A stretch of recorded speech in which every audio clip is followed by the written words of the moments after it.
So now, at this point, I actually drive back to Buffalo, New York to see my dad. Haven't seen him in years. And no one knows about this. I didn't even put this in the book even. So before I start this journey to be Navy SEAL, I go back to see my dad because I realize now I gotta fix some shit. I'm blaming everything.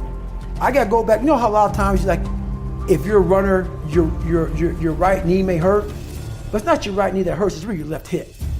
But we're concentrating on the right knee. I'm concentrating on all my shit. But I need to go back to the root of the problem, which is my dad. I gotta face the demon. I gotta go back and see what made him so fucked up to make me so fucked up. Why am I fucked up? So I go back and I go back in as an older man now. I'm in my 20s. I'm not a kid anymore. And I want to see this man and face him as a grown man, but still as a kid in my head. I was still a kid, but I was a grown man as my age. And I went back and I realized he was the same man that he was. Still the same. And I talked to him, he was still nuts. And but I had to go back and face that one more time, but to face it in a different way. I looked at him in a way, we never said sorry to one another, and he went off about my mom and my grandparents and all kind of shit. But I looked at him in a way that I realized now why you fucked us up. I had to almost be him to realize it's okay, brother. It's okay, because I realized that somewhere in your fucking life, something fucked you up. And you didn't deal with it. And so you put that shit on me, my mom, and everybody around you. I'm gonna deal with my shit. So even though you gave me all this shit, you gave me a satchel of shit that I didn't deserve, and now I'm all fucked up and people think I'm a fucking liar and I'm all fucked up. You gave me this. You created this fucking nightmare of Goggins. I'm gonna fix it though. Wow. So now I get it, I look at it, this is what I'm saying in my head. I'm gonna fix it now. So I must take it. I take all this shit, it's mine. I'm gonna fix all this shit. But I know to fix shit, people wanna find peace immediately. And this is where people don't like me. I don't believe that shit. You ain't gonna find it through fucking yoga and all this other bullshit. I stretch out a lot and I believe in yoga, all this shit's great, but you ain't gonna find it in some fucking room.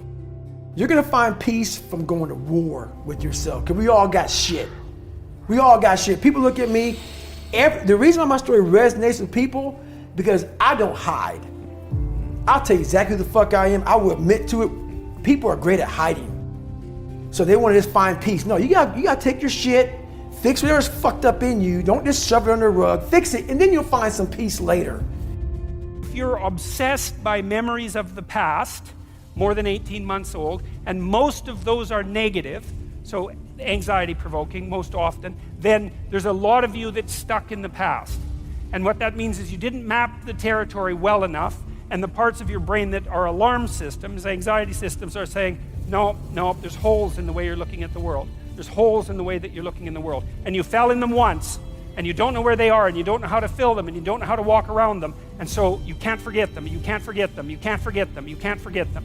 So you have recurring nightmares, for example, are a good example of that sort of thing happening. But in any case, if you have memories like that, you remember them, they make you feel anxious and negative, you're stuck back there. Your body is still reacting as if there's an emergency that could happen again that you haven't fixed. And it doesn't matter if it was your fault, that's irrelevant, because the alarm system doesn't care. Like, when your smoke detector goes off, it isn't relevant whether it was your fault. The smoke detector just says, house is on fire, and that's a bad thing. And your anxiety systems are like that. If they're tagging old memories with anxiety, then you have to do something about it, or you will be tortured by those memories forever, because that's how the alarm system works. And so maybe you need to go back there and clean things up. You got to figure out, okay, well, how did this happen? What sort of role did I play? Even if it's a minor role, that doesn't matter, because the point is that you don't want to be put in the same vulnerable position again. So anything you can do to strengthen yourself is good. You know, and often if it's a really old memory, like maybe you were a child, you're not a child now, so you probably have a variety of techniques at hand that you could use to deal with a situation like that if it came up now. And so you have to update that part of your brain that still thinks you're 4. And lots of people have parts of them that are still stuck in some traumatic childhood experience. you realize how much you try to block it out.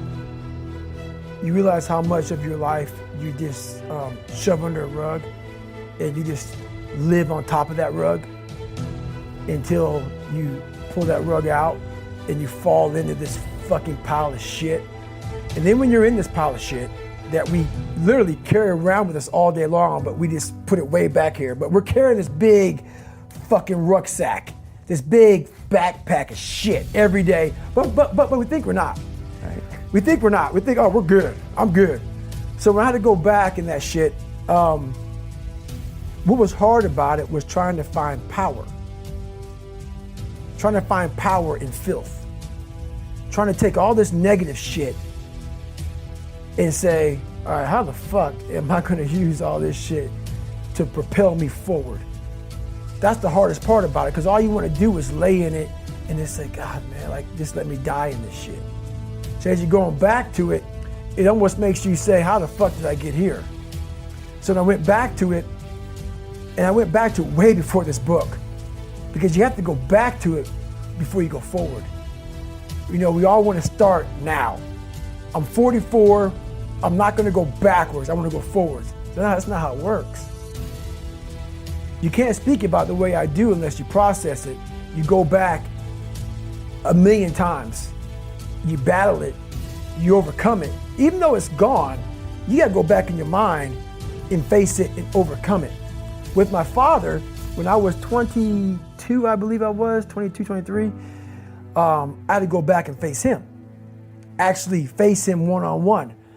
And that's really when I realized, so for me, I was focusing on all this surface shit. So when I went to the Air Force, I quit in training.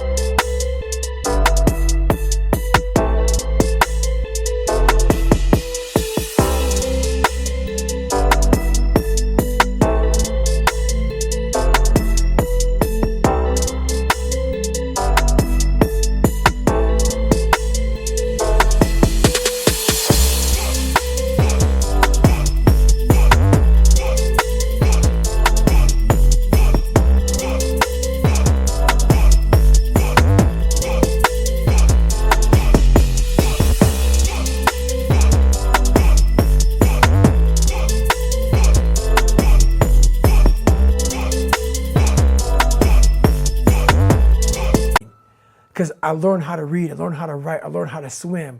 But the second something hard came up, I went right back to where I always go. And I'm like, God, man, I thought I fixed all this shit. No, my left knee was hurting. And I worked on my left knee, it stopped hurting. But my fucking right hip was the fucking problem.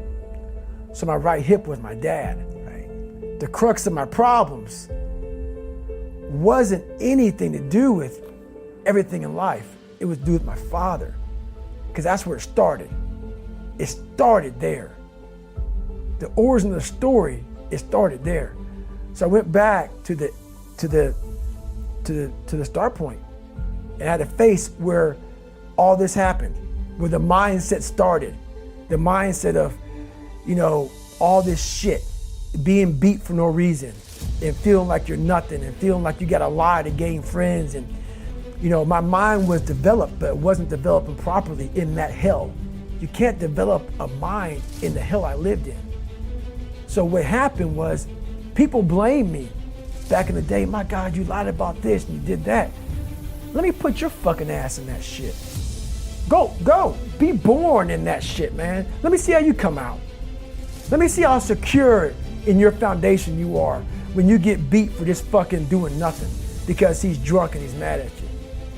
So you learn to survive, but surviving doesn't make you win. Surviving makes you a fucking cockroach.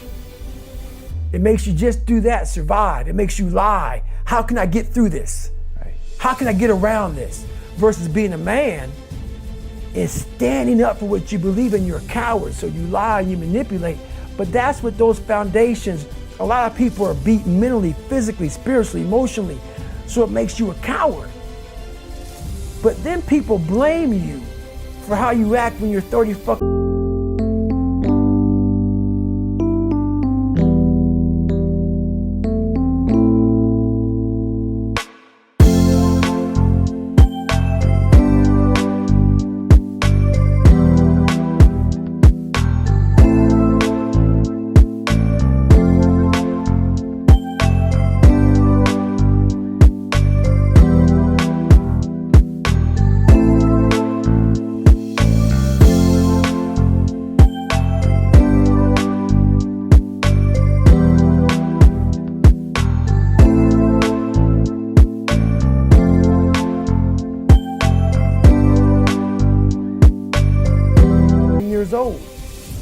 don't know where you come from. They don't know what the hell you had to endure, why your mind is the way it is now.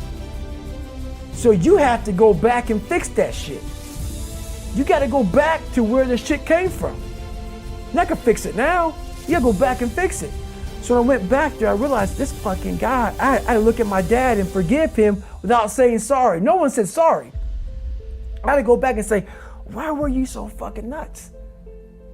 And realize, oh, you never went back. Right? You never fucking went back. And whatever fucked you up while you beat the shit out of my mom, me and my brother, you never went back. So you took all that shit out on us. And therefore, that's how the generational shit goes on. My dad was an alcoholic. My dad was a druggie. I'm a druggie. That's how that shit goes on. No one stops it. I stopped it. So that's what that caused me to do.